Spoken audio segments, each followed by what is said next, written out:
सभी छात्र जो है ध्यान जो है केंद्रित करें व्हाइट बोर्ड की तरफ। अब उसके बाद जो है एक यहाँ पर ये दिया गया है कि किसी त्रिभुज का एक बहिष्कोण सुदूर दो अंतः कोणों की योगफल के बराबर होता है। कैसे होता है आप उसको बताने चल रहे हैं, ध्यान से देखिए।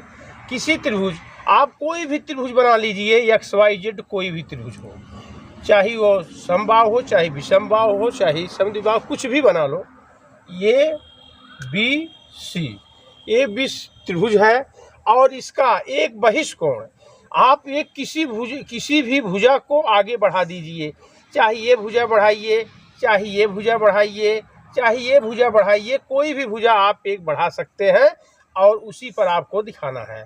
तो हम एक भुजा बढ़ा दिए हैं, तो कौन सी भुजा है, ये हम BC भुजा को बढ़ा रहे हैं। तो BC को यह आगे की तरफ बढ़ा दिया मैंने। अब उसके बाद जो है ये जो है आपका ABC के आगे मैंने एक भुजा बढ़ा दिया। अब इसमें क्या है, बहिष्कोण कौन सा हुआ, ये बाहर वाला कोण है ये।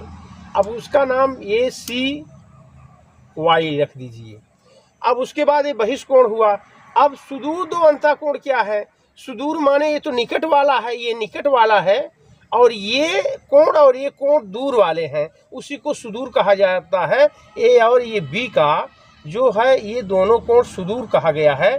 दो अंतःकोण हैं, एक बी, ये जो है दो अंतःकोण जो दूर के हैं, इससे दूर के हैं। इस बहिष्कोण की दूरी पर, ये निकट का है, ये दूरी पर है, इसलिए ध्यान देना है। आप पहले लिख दीजिए त्रिभुज ABC में, त्रिभुज ABC में, ABC में क्या है, कोण A प्लस कोण B प्लस कोण C इक्वल 180 डिग्री, क्योंकि त्रिभुज के तीनों अंतःकोणों का योगफल होता है।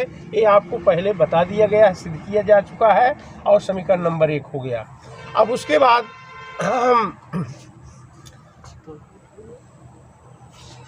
अब इसके बाद क्या है, अब ये जो है ये जो भुजा आई है इस पर मिल रही है, ये एंगल और ये एंगल मिल करके ये पूरा 180 डिग्री होता है। ये आपको बताया गया है, ये देखिए युग्म है।